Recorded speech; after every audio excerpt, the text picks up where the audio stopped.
I put on my shoulder and grind.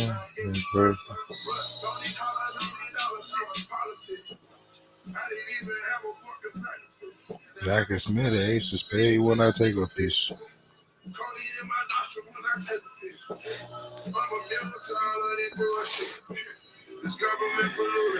Chat, what we on, man?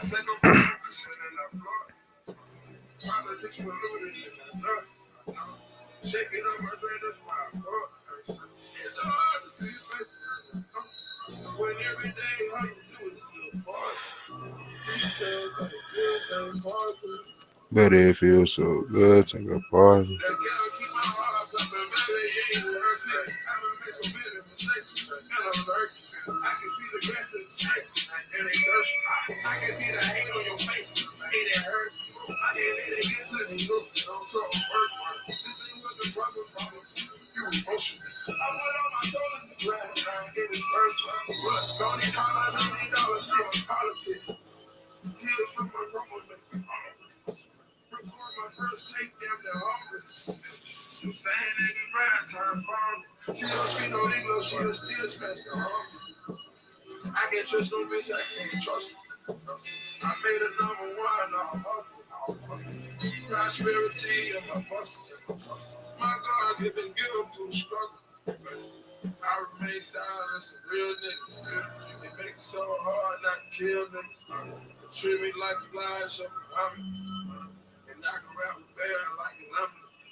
Chat, what we on, man?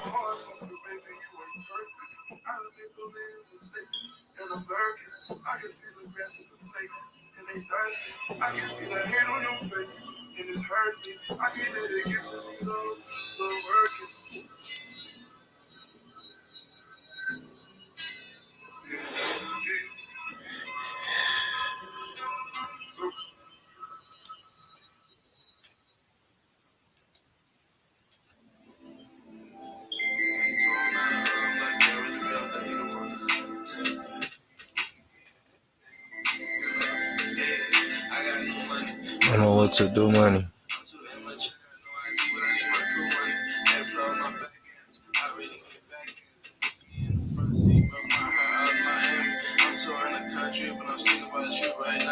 Let's see what we got. Okay. We got some shit. Chat, what we doing, man?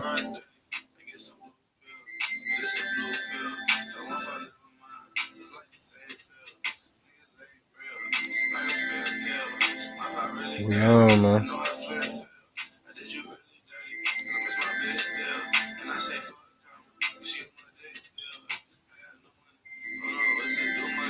Let's see. This shit looking cool. Okay.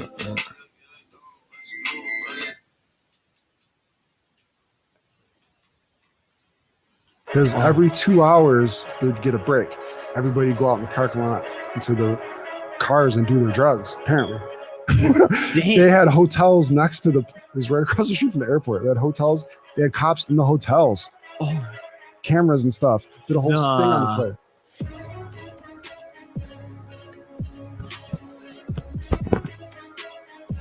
You can nug plug it. All right.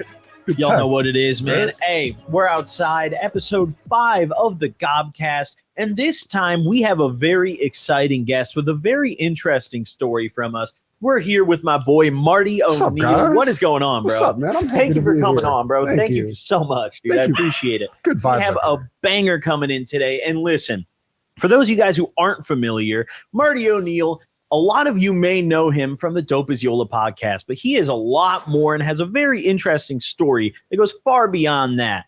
Starting out in New York, he was young and he was rapping, making music, and he might have gotten in a little bit of trouble. And as he progressed, he built a career working and, building a career with some of the most crazy, top level comedians and, people in the skip it up because I know who he is already. With.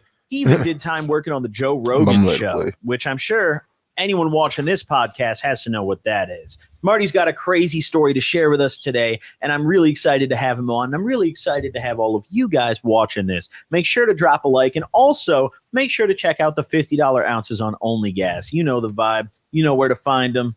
I'm not going to put any links. If you don't know, you're out of luck, dude.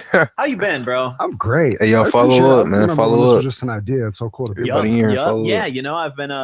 I've been really excited to get this rolling for a while, and you were one of the first people I wanted to have on. I was really excited to have you and Yola on, but you've always had a story that really interested me. I remember when we first met, just doing the Yola podcast, I'd learned a couple things about you that really piqued my interest, and I wanted to learn more. I always did, but on the Yola podcast, obviously, it's not really the right time, Yeah. But here, now it's the right time. I want to learn some more about you.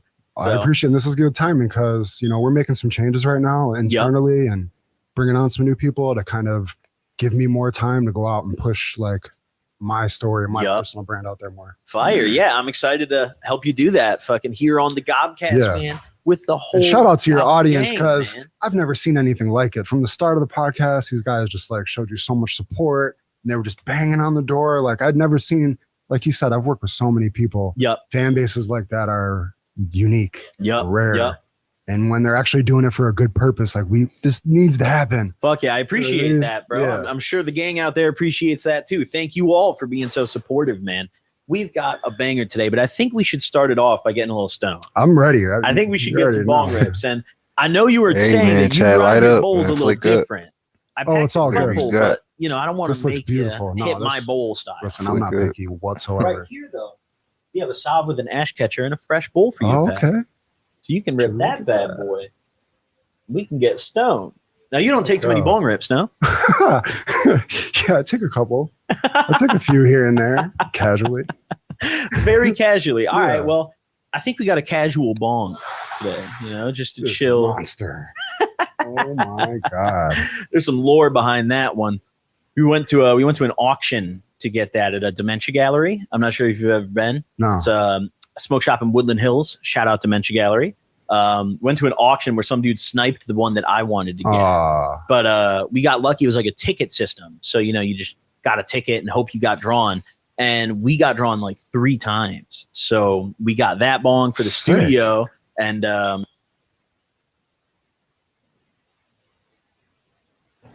so look, bro, back to the regularly scheduled programming. I say that because it's been a crazy week in hip hop. You know what I'm saying? I've been on my main channel heavy, and it's Drake, Kendrick Lamar beef been every day. We ain't knowing when it was gonna drop, but we back to the regular reaction videos. This one right here, it looked kind of cold because it's my first time actually actually seeing them label a black dude as one of these. You know what I'm saying? So y'all kick back, y'all chill with me for the day, man. Yeah, y'all ain't gonna be too bored. I'm popping. I'm talking about with the videos today. Y'all got something to watch. About 2 or 3 of them. 4 or 5 of them. No, that's cap about the 4 or 5, but let's get cracking, man. It's that one. This unsuspecting man is about to show just how much of a monster he really is. On September 12th, 2021, this man, 38-year-old Antoine Suggs, assassinated 4 innocent people in the middle of the night. Our small team of investigative reporters has gathered the footage and case details about Antoine and how all 4... Bro, what was this over? Revenge, money, or a female? Damn. Let me know. Because for bro to be 38 years old, I know they gonna label him, or they labeling him an assassin. I actually don't think he one of the ones that we see in the movies and he hired to go ahead and smoke this person, then go to Baghdad and smoke this person, then go to Chicago and hit this person, and then go to Canada and hit. He not that, bro. These 4 people, I could bet any kind of money, they was all like, I'm not finna bet. But I'm guessing they all related. They all know each other. They was all in the same spot. I don't think he was hitting.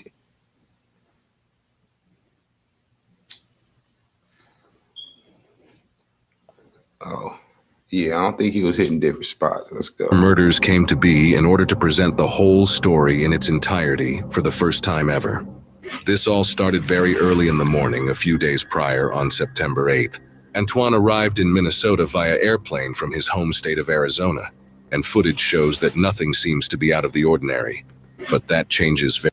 That's where he messed up at, bro. How you gonna go ahead knowing you finna hit a, you know what I'm saying, do a quadruple homicide, then you get on the plane? They want your ID, bro. You got to go through TSA. Some of them do fingerprinting. Everybody know the airport is the most surveillance place in the country as far as like spots. You know what I'm saying? You having that mask on your face, thinking they not gonna put 2 and 2 together after this horrendous crime is crazy, bro. Antoine cooked. Very soon. Antoine is picked up by an unknown person and leaves the airport with them. A few days later, on September 11th, late at night, Antoine revisits the airport in a new luxury Mercedes SUV. That's what I was about to say. Bro put up in that Benz, motherfucker. Bro put up in that Benz. What? Put up smooth criminal for real. What?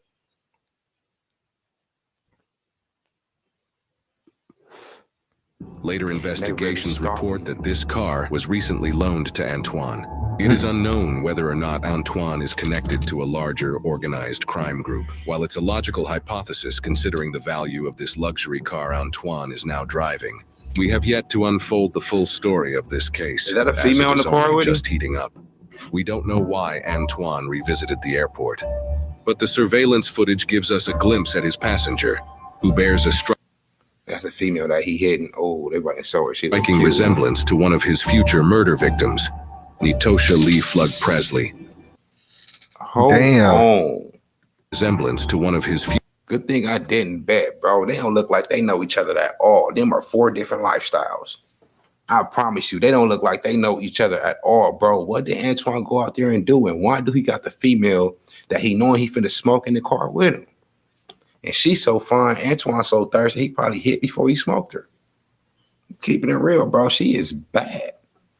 Like she bad. future murder victims, Netosha Lee Flug Presley. If the passenger is indeed Netosha, then this was one of the last images showing her alive. Damn. According to a complaint filed by an anonymous person, a witness said they saw Antoine and Netosha taking shots together at a bar just hours after he left the airport. Records also show that Netosha's aunt told investigators that Antoine and Netosha were romantically involved. Putting all this information together, it's becoming more and more likely that this passenger is indeed Netosha. And bro had to hide his tracks because she would have snitched on him. Like, yeah, I was with him this night. He picked me up from the airport. We went to the bar to have drinks. We had sex later on. Whoopty whoop whoop.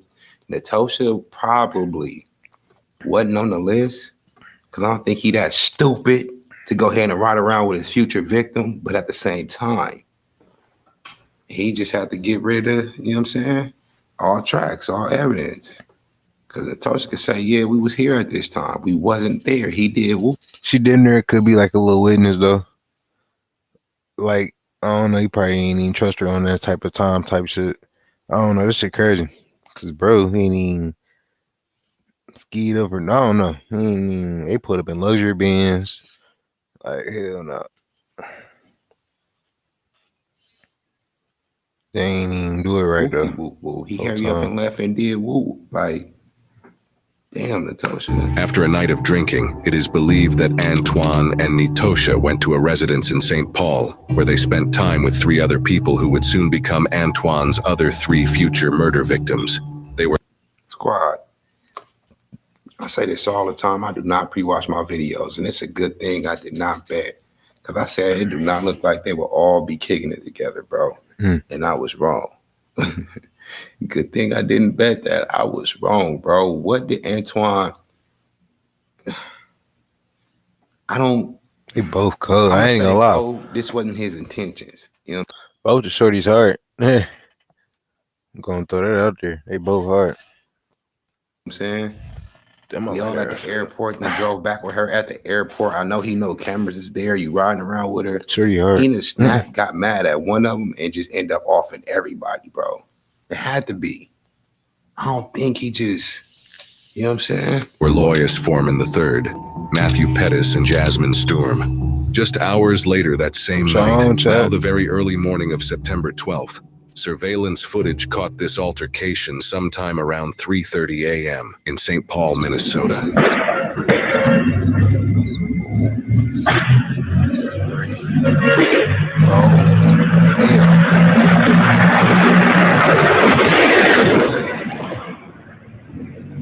Yo, did he In this did he hit him in the yard?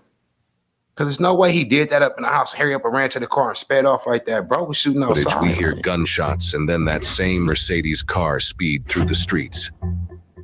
It is clear this is when the murders happened.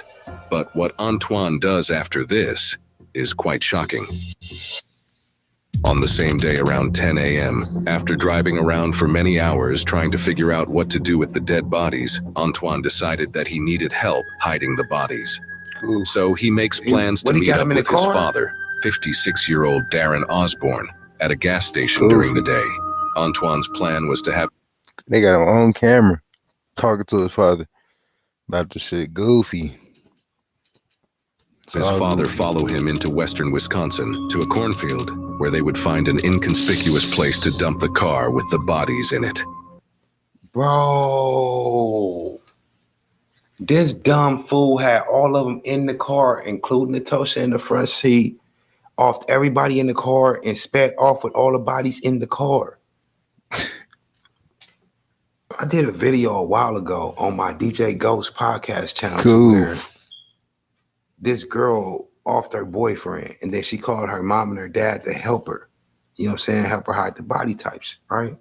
And I was up there like asking the squad on my live, I'm just like, what would y'all do if your kid called you and told you, hey, dad, hey, mom, I was with my best friend, Michael. Something happened, the gun went off, and now he's dead in the passenger seat. I'm driving, I don't know what to do with the body. What would you do? I'm not calling the police. Well, what'd y'all do, chat? Motherfuckers probably ain't know what to do.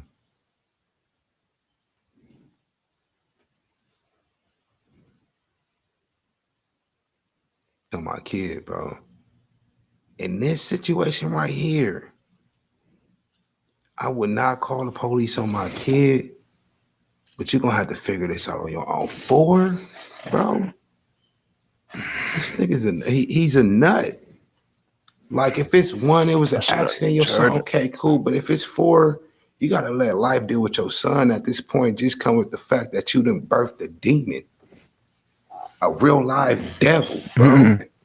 Deal with that and don't deal with him. 4? That is crazy, bro.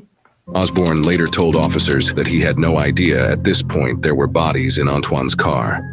On the way to meet with his father, Antoine stops at a different gas station than the one planned for the meetup spot. They got the image blurred out because Natosha in the front seat, RIP. Goof. This video is crazy, bro. He riding around with the bodies in his car. This fool is sick, man. Any sane person would have just left the car where it's at. You gotta be, your mind gotta be somewhere else to ride around with them they would have burnt the car up. They would have, you know what I'm saying? Damn. In this disturbing surveillance footage that shows this particular stop, you can even see one of the deceased victims in the passenger seat, limp and showing no signs of life. And while those bodies are in the car, Antoine is inside the gas Just making station, regular gas station paying stops. for his gas just like it's another normal day. What the Antoine fuck? continued traveling to the meetup spot, moving from St. Paul, Minnesota to Dunn County, Wisconsin. This time, stopping at the originally planned gas station. We see him and his father convene at the gas station and they speak a bit before driving away. It is presumed Antoine had now moved the body out of the front passenger seat, considering his father would have clearly noticed a deceased human being sitting in the car. That is, if Antoine's father is telling the truth. Again, at this point, I don't know This how to feel point, about shit. that because They if all your cook. kid call you on some whatever and you link up with him at a gas station Cook. and you see somebody in the front seat, your first, second, or third mind not finna be like, oh yeah, they not breathing. He got somebody dead in that front. You're not thinking that, bro. But it all depends on what type of relationship him and his dad got. Because he probably told him I got full up in the car, bro. We never know that dad might be a demon too. This story is crazy. This story is crazy, bro. And why would you meet your son at a gas station in a different county? I would have been alarmed right then and there. You know what I'm saying? They went to a different county to meet at another gas station. according to the father, he did not know what Antoine was up to. However, it is reported that Antoine allegedly confessed to his father, soon after the meetup, that he had snapped and shot the victims. Damn. At this point, He snapped. it's That's becoming exactly more what and I more just said. difficult for Antoine's father Somebody to deny snapped his and shot him. involvement with this situation. Antoine and his father allegedly went on to hide the car with the bodies in it in a cornfield further into Wisconsin. It is reported that a local anonymous farmer found the abandoned. Let me take that back, bro. Let me take that back. If the car was stolen, you wouldn't have drove to another county just to hide it. If your kid call you and say, Dad, I need you to help me hide this car, y'all drive to a cornfield and hide the car, you're going to want to know what he hiding the car for. You're going to want to know what's in the car. You're going to want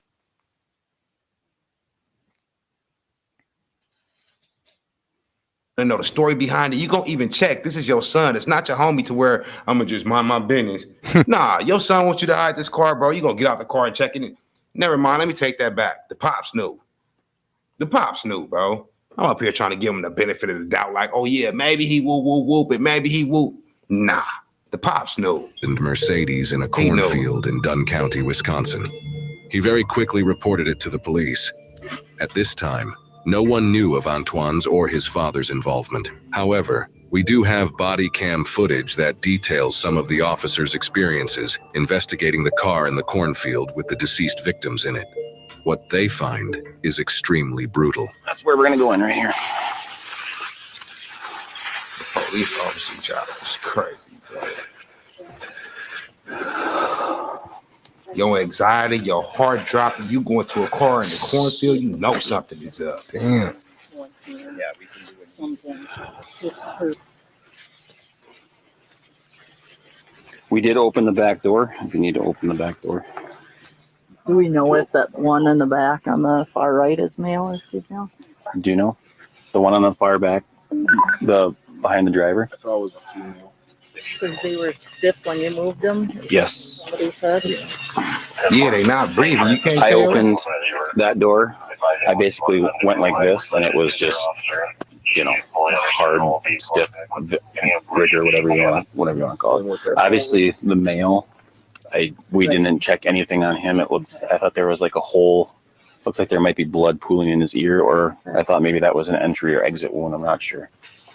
Thank you. Wait till the corner get there. I ran out.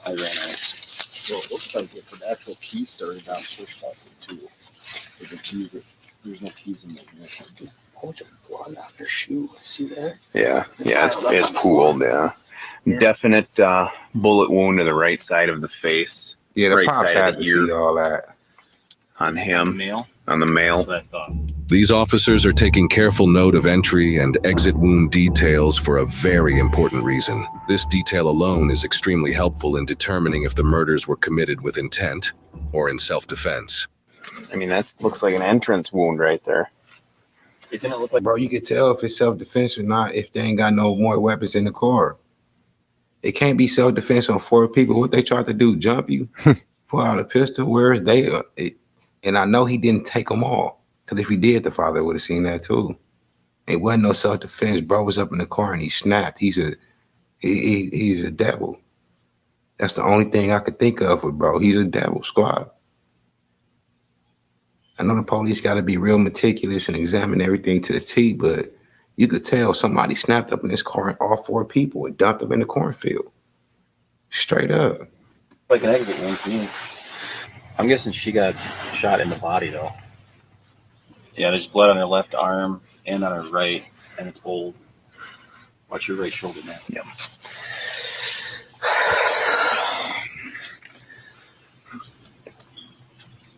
Oh, what's in the pocket, Dan? There. Dried blood. Yeah. Oh yeah, it's dripping right now. Oh yeah. Nail. This is crazy.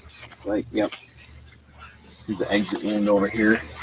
See on the front seat?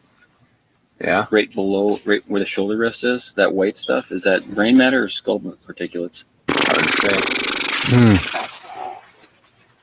For the fact you know the difference, bro, you need a vacation. Is she wearing her seatbelt still? No, I couldn't tell if it was just behind behind her. her. Just probably so that it wouldn't, because the weight's in there, so it'd be. I want to know where the gunshot wound is on this other gal. How do you have exit wounds and there's no damage in the vehicle? Well, but also if it's a headshot, wouldn't you have Get in her splatter? And you seat, get splatter on him. damn. You can see him on his phone. I was looking at it on his phone. What the fuck? Right there, this shit crazy.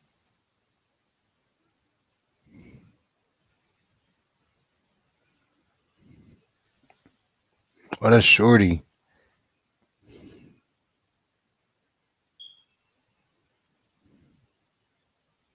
Damn. That shit crazy.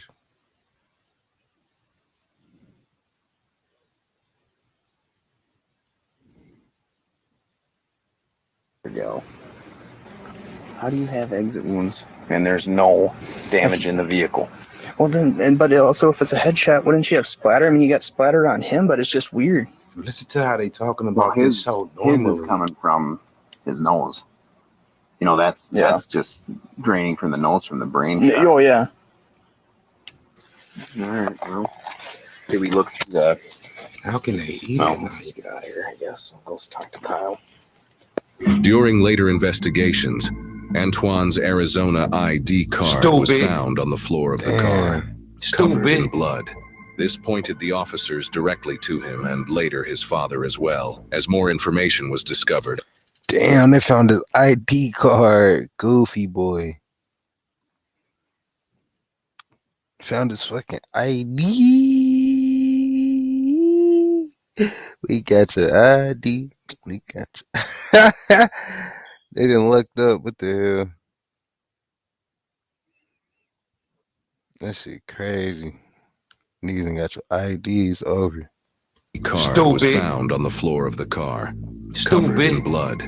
This pointed the officers directly to him and later his father as well, as more information was discovered after they reviewed the previously shown surveillance footage. Officers arrested Antoine's father first, and then charged Antoine with 4 counts of hiding a corpse. Antoine, now back in Arizona, turned himself in to the Arizona authorities.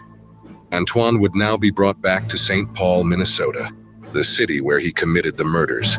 This is where his dramatic legal trial would take place. Over the course of the next few days of Antoine's trial, he claimed, incredulously, that he acted in self-defense in the killing and transporting of the 4 victims, which the prosecutors stated that they find improbable. Antoine has had a lengthy history of breaking the law, including multiple instances of unlawful possession of a firearm, possession of marijuana in a vehicle, driving with a suspended license, and much more.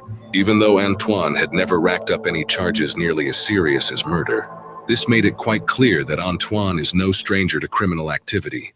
During the trial, Antoine never gave any reason other than self-defense. They gotta give him a He said death the 4 sentence. victims were attempting to rob him, claiming he was the victim in this situation. However, going back to what the police learned about the entry and exit wounds of the bullets in the bodies, It's obvious this is definitely not a case of self-defense.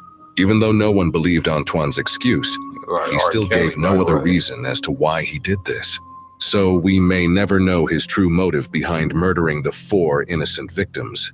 The jurors, after 6 hours of deliberation, decided that Antoine was found guilty on all 4 counts of second-degree intentional murder and was sentenced to 103 years in prison. How did you get second degree, bro? You snuffed these people's life for no reason. He in there. Second degree is maybe. Nigga got 103. Threw the book at that nigga. Ned. Catched it. Damn. Bro got 103. Fuck. Maybe they tried to rob you, but since they ain't got no evidence, that's probably what they took in court on the deal, which is crazy. This was bro deal. He would have got the chair, squad. That's crazy, man. He would have been done, bro. He off them people for no just. I can't even get the words out just because he's a devil, bro. That's it. That's it. His father, Darren Osborne, was charged with 1 count of aiding an offender. After pleading guilty, he was sentenced to 5 years in prison. These are the jury verdicts that show Antoine being found guilty on all 4 counts of murder. Judge Japal Harris, the judge who sentenced Antoine, told him this: each one of these individuals deserves that you serve time for each one of them. What do you believe could have possibly been Antoine's motive for killing these 4 innocent people? Let us know what you think. Bro got mad at the female, start arguing with. Damn, that shit crazy, chat. Niggas be anything.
Damn. Oh, we about to watch this. What the fuck? We got an underground fight club in the Bronx. Hold on.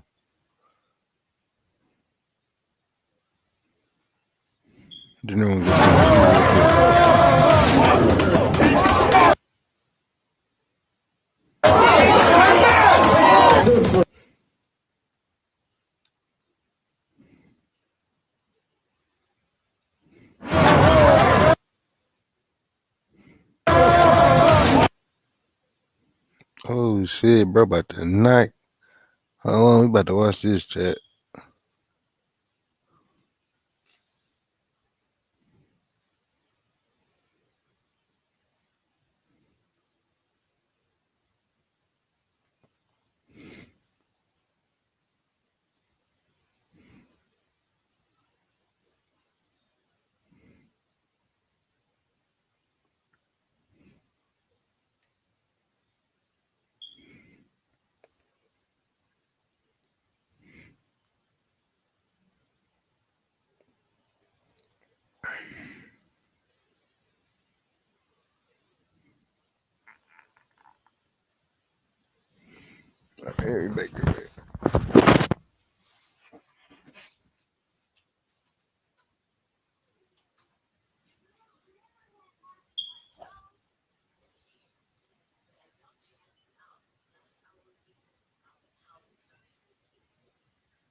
Go and jump into it.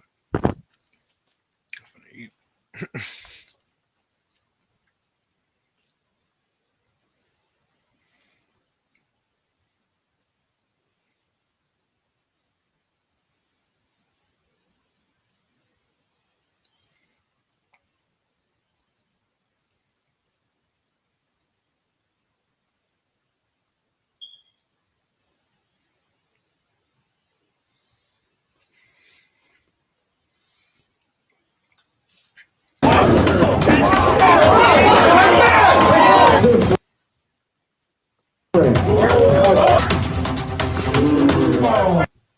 Dude got punched so hard his cup came off his balls. Folks, I'm Tommy G. This is an underground fight club in the Bronx. Let's get ready to rumble. Let's go! Bobby Shampoo, you slept your bags back. Oh!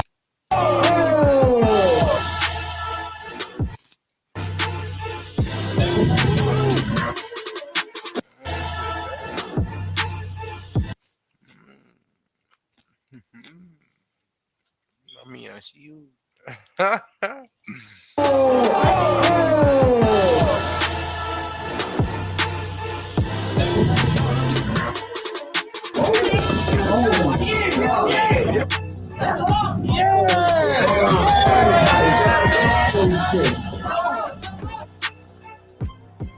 And one more Tommy G. There is something unbelievably captivating about watching a fight. I can still remember vividly when two kids in high school fought because one told the other that his haircut made him look like Justin Bieber. The whole movie lasted about 40 seconds, but it was the talk of the school for many weeks. Humans love fighting. There's a reason why a book like Fight Club has a cult following and why MMA is one of the most popular sports in the world. Back in the day, a good old scrap would solve a problem when words failed to work. You'd trade a couple shots, get a bloody lip, and you'd shake hands and squash the beef. But nowadays, that seems to have gone away. Many popular rappers have proudly stated that they don't fight no more. They'll just shoot it out. I don't think that's something to be proud of. This escalation of force has led to many people dying over petty things when a simple knuckle sandwich would have been enough. There's been a cowardly and disturbing trend of people either sucker punching or jumping someone with multiple people, and there's no honor in that. Well, thank God, folks, for Killer Mike. He's a New York resident committed to reducing the gun violence, and he gives people an outlet to get their aggression out in a healthy and relatively safe way. His group, Rumble in the Bronx, is an underground fight club that runs by the motto, guns down, gloves up. Today, we meet him in the parking lot of a strip club to see guys throw down in the back of an 18-wheeler truck trailer. It's fun, it's wild, and it's for a good cause. Let's hit the streets.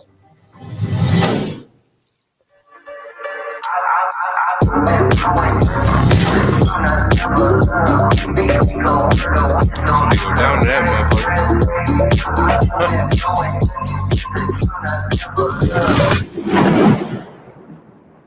Folks, we are in for an absolute treat today. We're getting to check out an underground fight club in the Bronx, which sounds crazy, and it is. These guys are wild. They fight in laundromats, 18-wheeler trucks, bodegas, and I think it's a really good idea. Their motto is guns down, gloves up, just like our friends down bodegas. Shit. Bro got sat down in that store. And it is. These guys are wild. They fight in laundromats, 18-wheeler trucks, bodegas, and I think it's a really good idea. Their motto is guns down, gloves up, just like our friends down in Street Beefs. And this is an organization that allows young men to duke it out in a way that doesn't result in someone's life being taken. New York is famous for its gun violence. It's a big issue in the city right now. And this is another avenue to express that aggression and anger and just that masculine grit that comes to us as men. I've competed most of my life doing wrestling, competed doing jiu-jitsu, done a cage fight myself. So I know, like, we got that dog in us. Even people like me who absolutely love peace, you have that dog in you. And this is a way to exercise that dog, walk that dog without the dog biting somebody. We're meeting with our contact, Killer Mike, driving to Hunts Point in front of a strip club, which is a venue for a fight that I didn't ever think would happen. Let's go meet our friend Killer Mike and see what he's about. Locked up for murder, can't believe you died up in that cell. My dog ain't have a bond, cause if not, he would've been made bail. We knew they was hating on us, trust me, we can tell. Oh, that's the basketball court where the Trinitarios are just right? Oh, yeah. We're in Trinitario territory right now. Shout out our dogs. They gave us great hospitality. We had a really good time with them. And here it is. This is the truck. People are going to be fighting in this truck, folks. How you doing, brother? I'm at work and trying to get the shit done. Killer Mike is a Bronx resident passionate about giving people a safe outlet to channel their aggression. He believes his organization provides people a healthy alternative to gun violence. He's been running this fight club for years and has had people throw down at places like bodegas, laundromats, and warehouses. Why do they call you Killer Mike? I had a killer right hook back in the day growing up, and I was always the one to protect my boys, protect the protect the ones that shouldn't be picked on, and I just had that one hit quitter. And then they also call me killer because stay with the the baddies. I don't know if I curse my head, but the bad. I'm Tommy. How you doing, man? Nice to meet you. Likewise, Tommy. I like to do different shit. This fight club has been out since before we was born. You know what I'm saying? So how can I come in the game and make my imprint, make my style different from everybody? Are there other fight clubs in New York right now? Copycats. We called it was one at the B Rumble in the Bronx. They not. What are some other venues or locations you've done fights in before? We've done warehouses. We've done laundromats. We've done grocery stores. We called it Rumble in the Bodega. That's insane. We've done 18-wheeler before. We've done it inside of a strip club. We're outside of a strip club. Yep. How many people do you think we can fit in here? I'm trying to do just 40 people. It's a very private show. Not only are we in New York City, but we're in the Bronx. Lately, the Bronx has just been on the uprise, killing each other, shooting each other. And it's really the youth that's killing each other. Like the 15 to 16-year-olds. When I was 15, 16, my brother was 15, 16, we didn't really shoot each other. We used our knuckles. We got it on. And if you beat me or I beat you, you're so happy to be my boy after that. And now seeing where this generation is leaning to, where everybody wants to walk around with like these little pocket purse books and keep their little tutu inside. And off a bullet wrong, you can get shot off both each other, Let's look at New York gun violence.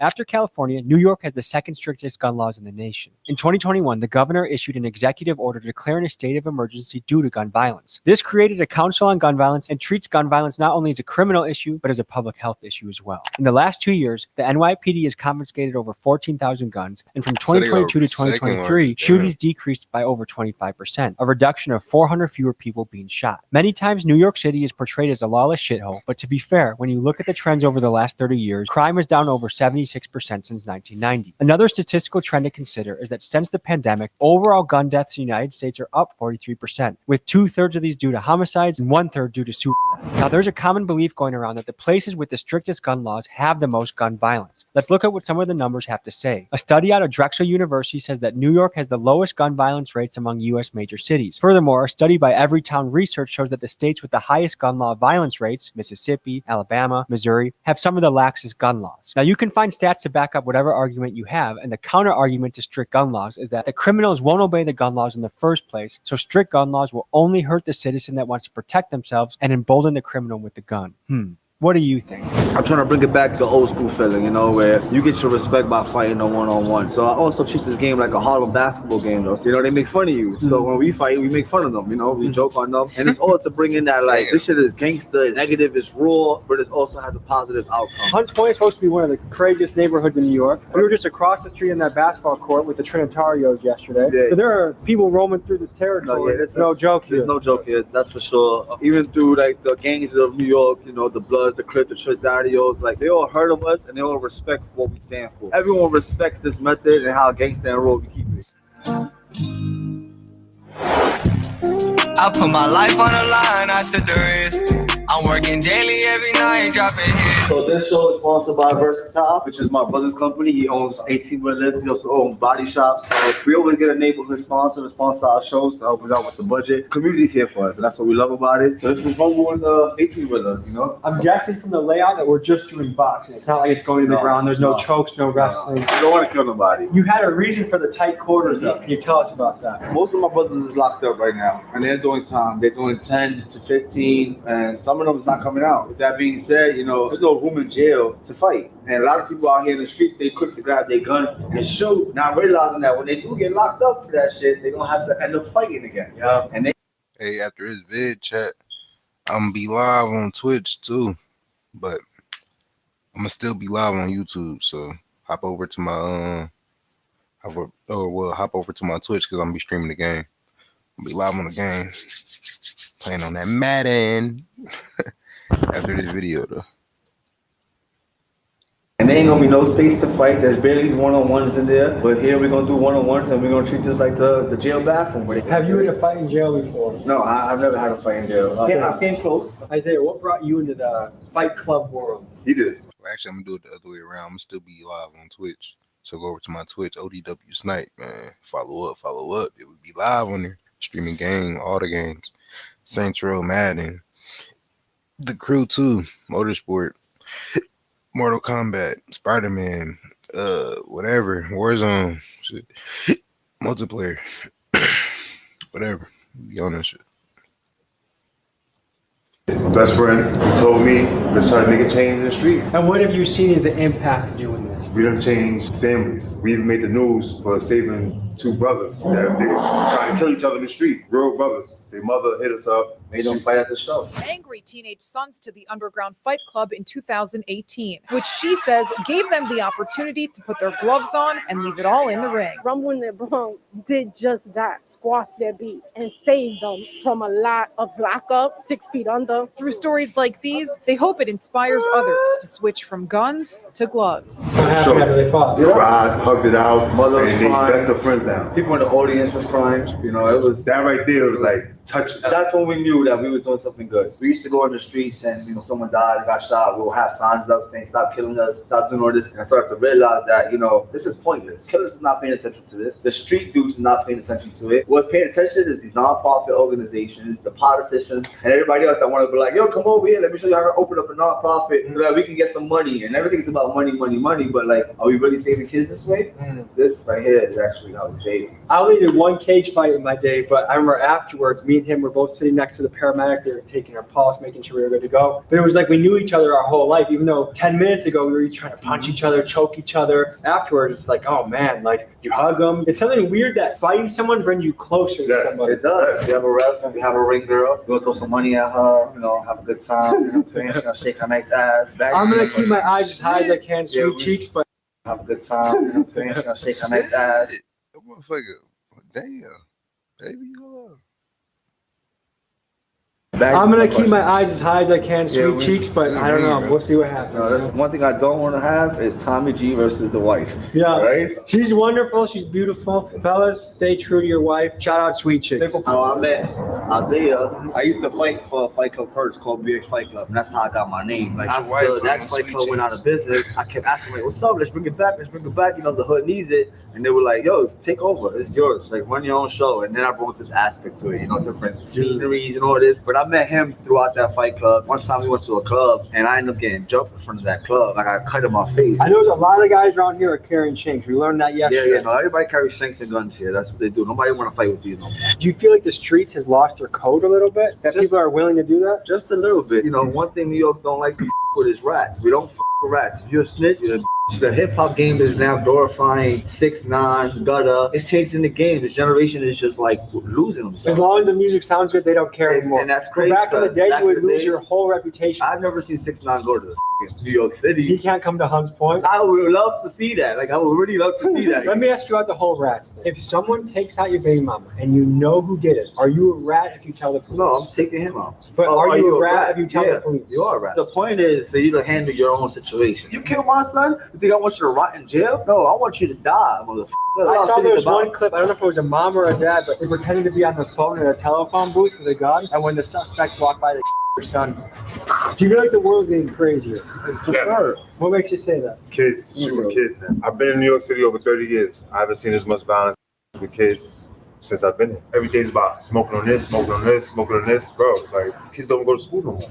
Ever since COVID happened, kids get to stay home. That made it even worse. Let's talk about how the COVID era has affected education in the last couple of years. Let's talk about how COVID impacted learning around the country. The closure of schools and the switch to remote learning caused a major setback to education. When motherfuckers at the quarantine and shit, I remember that shit. Motherfuckers at the crib, when doing no work. I ain't gonna lie, I was playing 2K. I was playing 2K, building my player up. Fuck you talking about?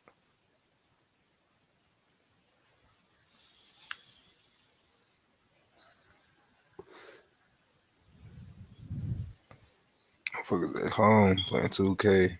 Most teachers I've spoken with say that their kids are now 2 or 3 years behind and that that's when I COVID was a started dark worrying. ages for learning. Research from American think tank Brookings concludes that COVID widened the learning gap between rich and poor students. In fact, reading and math scores dropped so significantly that it can be said that the learning gap COVID produced was even greater than the gap experienced by kids who had to evacuate New Orleans because of Hurricane Katrina. Since school has come back in session, there have been higher rates of violence and misbehavior, and with crash out rappers like Baby Kia emerging from this generation, this is why people are saying kids are on demon time. It's your first fight. Sure. What made you decide to sign up for this tonight? I've always been a fighter, you know, I've done amateur fights. Okay. Always been around that area, but just felt like it, man. Just thought about it, was real interested in it, just couldn't find one. Now I found it, now I'm ready. How'd you find out about your guy? Just went on Google. Yeah? Simple as that, yeah. One of the goals of this event is guns down, gloves up. What do you think about gun violence in New York right now? It's awful, man. Got to put down the weapons, man. Put up the hands. That's where real men are at. It's a shame to see these people dying out here. I want to see passion and honor again, man. It's easy to be bad, and it's real hard to be good. You got to be tough if you want to be a good guy. People say demon time, you know what I mean? But angels are stronger than demons. That's what you got to remember. It's always better to be good. How long have you been fighting for? Never fought. You train at all? Nothing. So you're showing up ready to go. Yeah. You know? Yeah. Okay. Have you ever been in a street fight before? I'm not going to say yeah, because I just got jumped in those fights. But yeah. What do you think about that? Because more and more people are comfortable with jumping other people. What do you think about that? That's weak. If you can't fight one-on-one, there's no point of you calling yourself a gangster or something. How many people jumped you? 4, multiple times. That's All crazy. different. Does your mother know you're here? Yeah, she does. I didn't want to bring her because I don't want her to keep fighting. Is there any message you have to the people? Don't be scared to do nothing. That's it. How'd you find out about this fight club? Through Instagram. The past 2 rumble in the Bronx that I pulled up to, I feel like I performed. Especially the last one, bro. Went down in the first and got put to sleep in the second. So you actually train boxing? Yeah. I interviewed at least one guy so far who never has trained, just hopping off the couch to do that. I feel like that's a bad idea. Totally bad idea. Does your mom know you're here? Yes. What does she think about it? She's not really proud of me fighting in the first place, but she supported my actions. You know what I'm saying? What are you excited about for tonight? My guy's got a lot of heart. You know, he's got a lot of ingenuity. He's very good at what he does. And he likes to hurt people. I'm not too worried. The mission of the channel is always to show you the real raw shit. I don't know if it gets more raw than this. We're gonna get a bite to eat, then get into the action. I'm excited to be here, excited to be alive, excited that this is my job. Thank you guys for tuning in, because without you, I'll be back at my sales job, staring at my cubicle, wanting to do things that I can't say on YouTube. So let's go eat. Have you ever had a fight before? Yeah, one of the girls punched us so hard, her weave bunch flew off. When that grew up a dude, turned into a female, wants to fight a female, is that fair? I'm not with that. I don't think that's fair at all. Folks, we all know how sports can change a kid's life. I'm investing in Milwaukee Youth Wrestling. We had a private fundraiser event at the Oriental Theater. We raised over 40 grand. That shit really fun. I ain't gonna lie. They get you some physicality. That shit. We're continuing it though, because we got to hire coaches, do transportation, scholarships for the kids. I'm putting $2 grand of my own money into this GoFundMe. Please consider donating. I don't have corporate money in Milwaukee backing me. It's just YouTubers and people backing this movement. Consider donating to the link. It all goes to Milwaukee Youth Wrestling. I appreciate your support. Excited for what we can do for Milwaukee. Wrestling is a sport that changed my life. I just want to give it back to the kids. Baker Young. Hey. I was always on the block trying to make shit stack. Niggas know I'm really getting to the money. Why the fuck you niggas talking like they with it when they knowing that they not? They ain't never tell me nothing. I got a Glock with a switch on the back. The underground fight club king. What's going through your head right now, man? Just a knockout, that's it. Like always. What runs through your head though before a fight? Highlights, just like me trending, that's it. That's the luck. I know that you're gonna be swinging and banging and knocking some people out tonight. Yeah, that's right. Best in the world, man. How many of these events have you done so far? This is probably going to be like my 5th event. And what's it like? It's very good. What do you love about it? The money, of course. I'm here with your referee. A lot of them are gonna be knockouts, right? You gotta be quick on your feet. You're pretty small, bro. You can't really run. The niggas gotta fight here, you know what I'm saying? There's no running. Every time a nigga go and put in work, I'm sliding glove on like my name Michael Jackson. I'm still the same hitter that was in the streets trying to go out on a mission because I ain't have a pen. Thank you guys so much for coming out to support me last minute. No promo, no fly. We still made this shit happen. It's just Humble and a motherfucking 18 with a truck, you heard? This is a special welcome to my brother behind me, Tommy G. If y'all don't know him, y'all need to know who the this man is. He's making a difference, you heard? Have you been to a motherfucking round in the Bronx before? Can I get a Gangsta. Got fun fights tonight, you heard? We gonna have some fun in this truck, you heard? 3 rounds, 2 minutes each round. Our job today is to make some noise, go fucking crazy, and support the fighters because it's guns down, gloves up, right? Let's get ready to rumble. Let's go.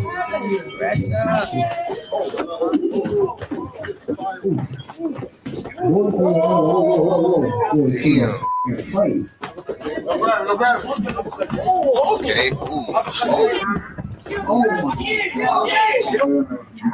missing. Needs to get on them trucks, boy. It's like a real ring. It's like a real. That shit metal. Come on, you're right. No escaping. Bounce right back up. Come on. Shit. 9, 8, 7, 3, 2, 1. Time. This is where it's tough. It's going to get tired. Everyone's tough for the first 30 seconds. Everyone's tough for the first minute. That's where the dog comes out. I got bad news. Take out the gas and he's good. Give it up for him. Give it up for him. That's not what we do here in New York. If you sign up for this shit, I want you to know. Go to the living room with your cousins, box the motherfuckers 3 rounds, 4 rounds, go outside, box with your mans in the basketball court. Just make sure your stamina's up before you sign up. Period, you heard? That's real gangster shit. And this is what we gotta do when niggas don't wanna fight no more. I smell what? I smell pussy. That's what I mean. I smell pussy. I smell pussy. Yeah, real quick, you heard? Our brother Tyson took that one. Make some noise for my guy. I mean, she ain't gonna lie to you. I really like that jacket, bro. That shit right here. We go. Fight number 2. Yo, New York City. Y'all ready to see a knockout? Can I get a girl? Let me see that score. Oh, shit. You give me you lose. Right over there. Oh my God.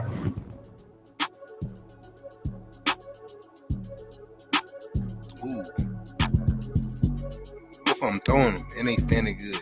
Coach, what's the strategy right now? Coach, what's the strategy? Output right now. Got no legs right now. Overtraining before the fight can be just as bad as undertraining. If you go into a match tired before it even starts, that's tough. Oh, good. Keep going. 1 minute on the clock. 1 minute on the clock.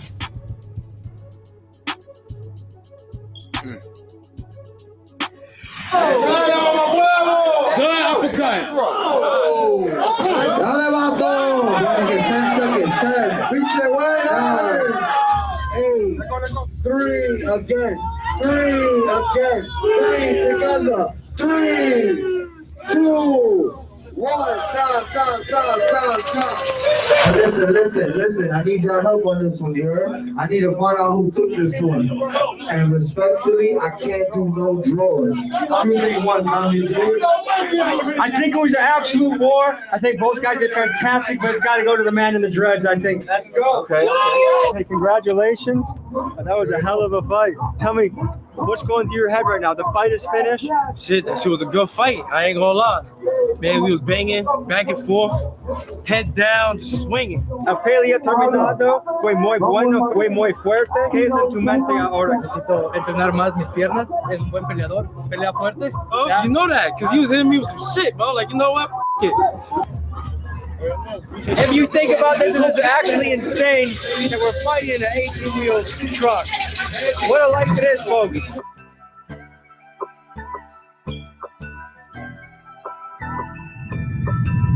Y'all ready to see a knockout? Can I get a yeah? Let's go. Get it on me! Nigga punched his veins.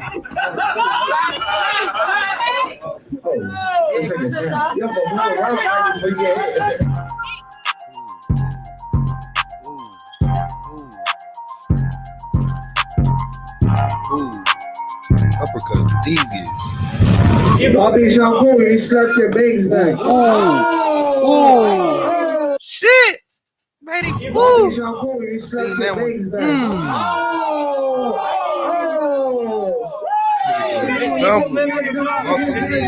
Let's talk about what getting punched in the face does to someone's brain. When someone gets hit, their skull moves rapidly in one direction. Their brain, which is naturally suspended in fluid, accelerates slower than the rest of the head. When it finally catches up, the brain smacks against the skull, and this can result in a concussion. Also, when you get hit, it can throw the inner ear and vestibular system out of whack. This part of your body is responsible for balance, so hence why a fighter can stumble around after a good punch. Yo, we got 30 seconds on the clock. 30 seconds on the clock. 10, 9, 8, 3, 2.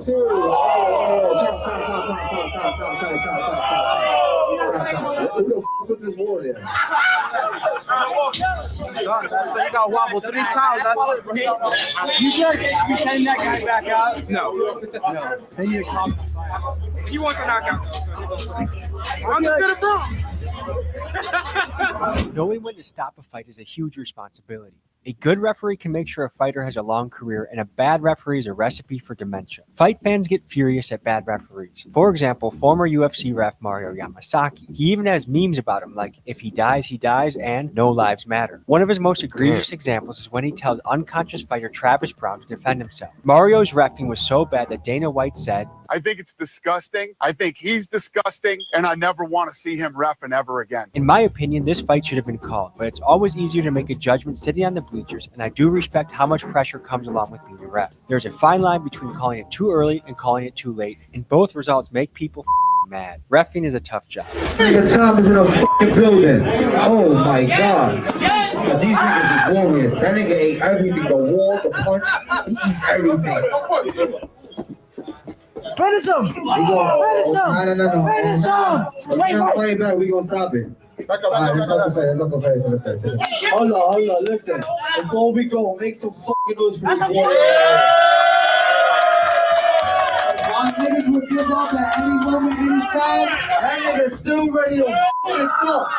He's not even in the right hand right now at the moment. He still want to fight. You're a good job, man. Good job. Congratulations. To think that he's this tired and he's the one that won. I want to ask my fighters a couple questions, see where the fuck they from. But why the fuck I gotta do it when I got the hottest in the fucking city right now, Tommy G? I'm gonna pass the mic one time. Yo, please, I want to know what these niggas is doing this shit for. All right, brother. Where'd you come from? New Jersey. You drove all the way from New Jersey. Oh yeah, baby. Oh yeah. What made you sign up for this?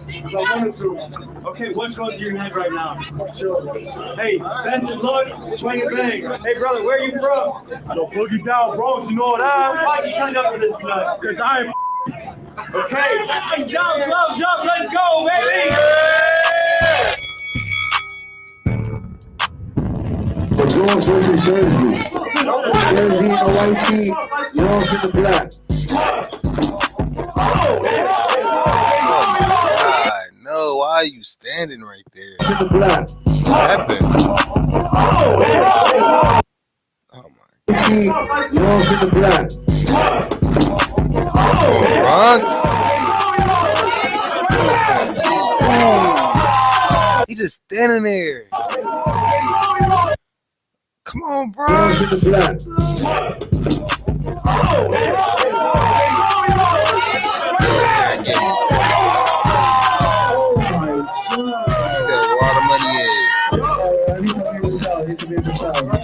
I think he hit him in the dick. We'll do an instant replay. When you have to start getting stuff in your nose, you're supposed to breathe through your nose. A good athlete, breathe through their nose. That's how you know they're out of shape and start breathing through their mouth. So right now, he only has mouth breathing, which isn't good.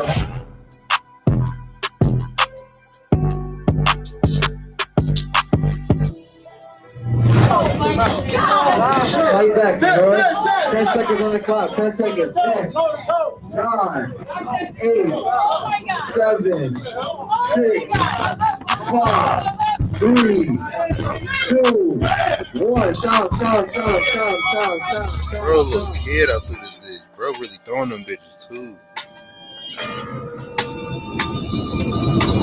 He's a young man. Cut him and let him fight again another time. He's a young guy. My brother still want to fight. He's a fucking warrior.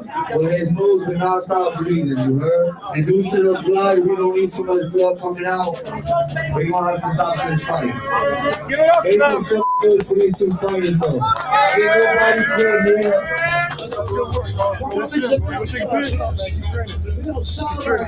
Dude, you're built like a brick shit house. I would have been scared to fight you. That guy had the nuts to show up and do it. The warrior. He's a warrior. The warrior. Any reflections from the night? Great fight. Had fun, man. Yeah. That's it. Keep it simple and sweet. Yeah. Why is this important for you to do? Why is it important? Yeah. It's just what I like to do. It's just what I like. Okay. Any advice for the youth out there? Have fun. So this is your first time in the Bronx, right? Yeah. You came all the way from New Jersey and you came to the absolute trenches to fight in a truck. I have a lot of respect for that. Man, have a great night. You too, man. Be safe. Thank you. Hey, so you guys just saw your friend fight? What was it like? I ain't gonna lie. I was trying to give him the advice. Like he said, the other guy was big. I was trying to tell him to push him up with the jab. And when he comes and step out, hook him up. Because the guy kept dropping levels, you know. But then again, it was his first fight. I mean, that guy looked physically intimidating, right? I mean, he was a big, strong dude. It ain't nothing technique over everything. So why was it important for you guys to show up to this fight today? Not just because you're a friend, but like, tell me what's the importance of fighting mean to you? That's my amazing. I'm saying, and we believe in, put the guns down, put the gloves up, and that's just how it is. You know what I'm saying? We just show them what it is. You know what I'm saying? We're into fighting in general. It is a good, nice physical sport, and yeah, I feel like it teaches discipline. You showed a lot of heart today. Is there anything you learned or anything you reflect on right now? Shit, what I learned is I gotta get protection for my balls, bro, because I got hit 3 times, and that's crazy. Getting hit in the boys is not a good way to be in a fight. Also, Right? I never trained. It's my first fight. You feel me? Do you not train before this At fight? all. That's risky, yo. The muscle, you heard me. So, hey, congratulations tonight. Thank you so much. Appreciate you. I'm gonna put y'all on real quick. If y'all know who the f booty is, can I get a yeah? That's the motherfucking underground legend, nigga. Oh, they rumble in the Bronx.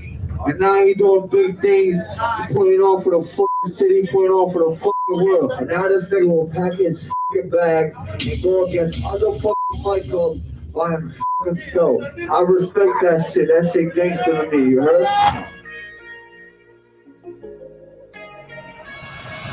Y'all ready to see somebody get knocked the fuck out? Can I get a yeah? Yeah! Then he hit that bell! Here we go!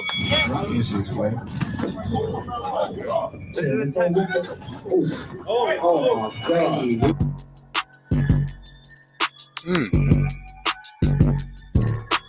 I already know we was coming in for bro, chill fighting that bitch. Bro, we gonna have shit. This game is different. Ooh, shit, baby, no. Dropped his ass. Bro, we gonna have shit. This game is different. Boom. I told you. Oh shit. Hello. Hi. Boom. You Dropped think he's his done or you ass. think he can come back from that? Bro, all in the crowd. Ain't they? They like to keep it going in the Bronx. Crazy.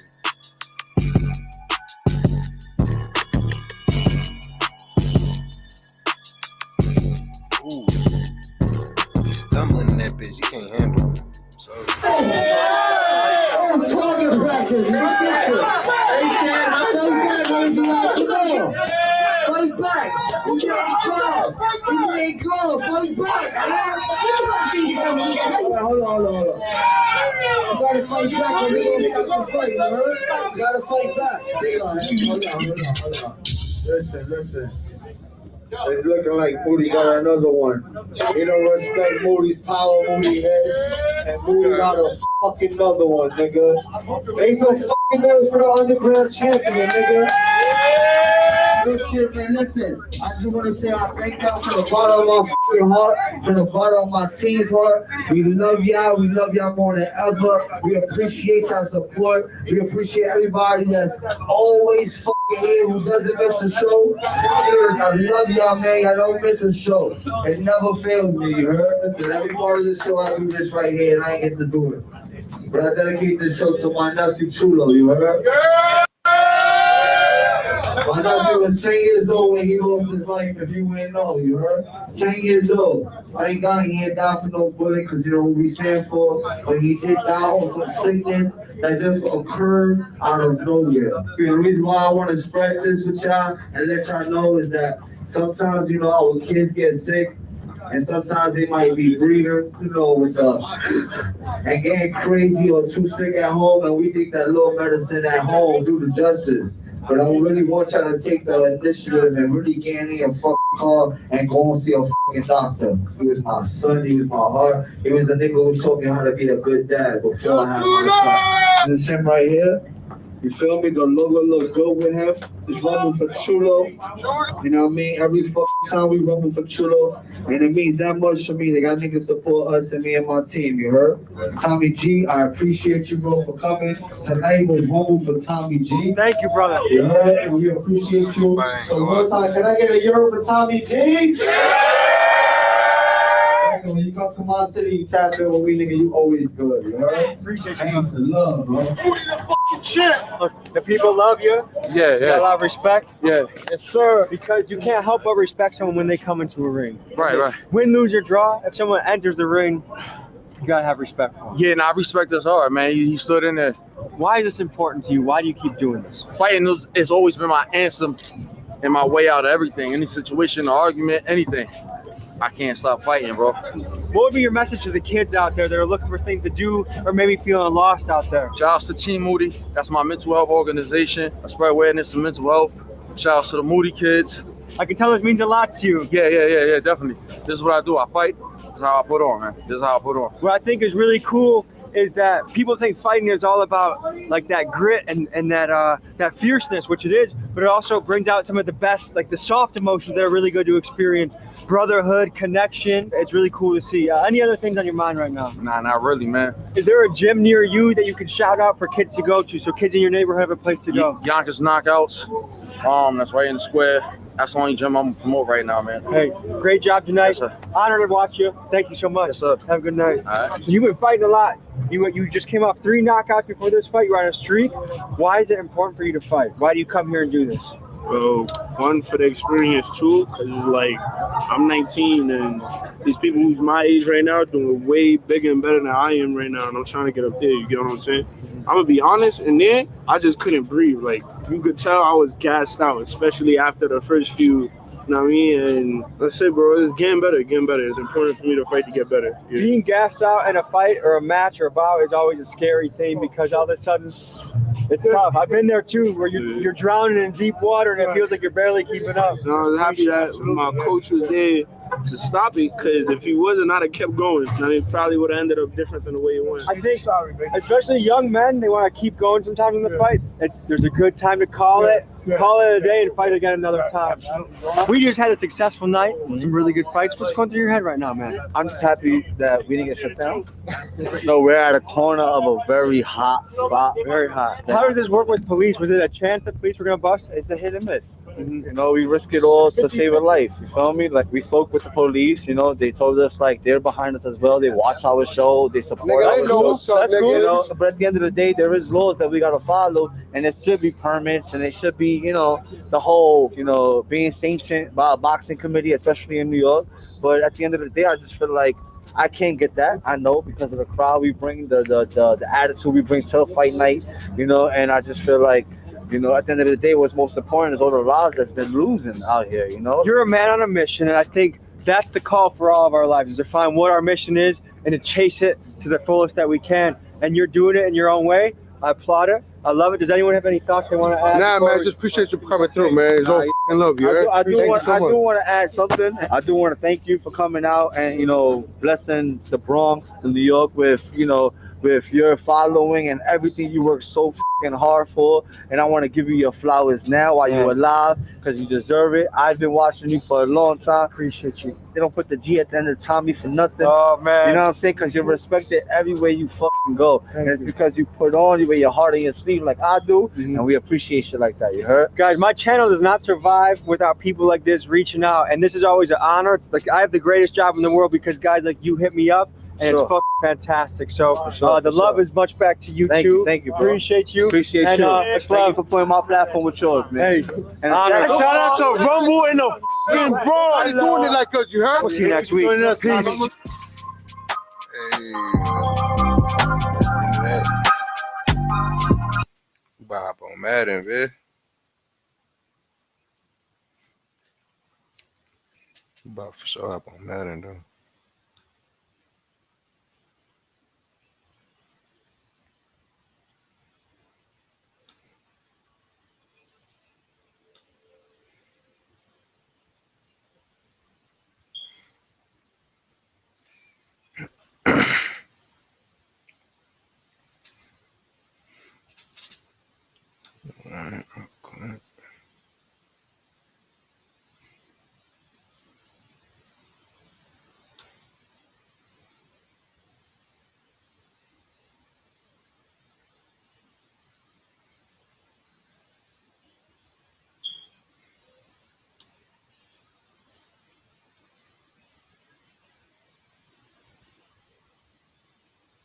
All right, so man, we about to be on. I might fucking around. I might go. I'm finna be on Twitch. All right, you two, we gone. Gang. See y'all, man.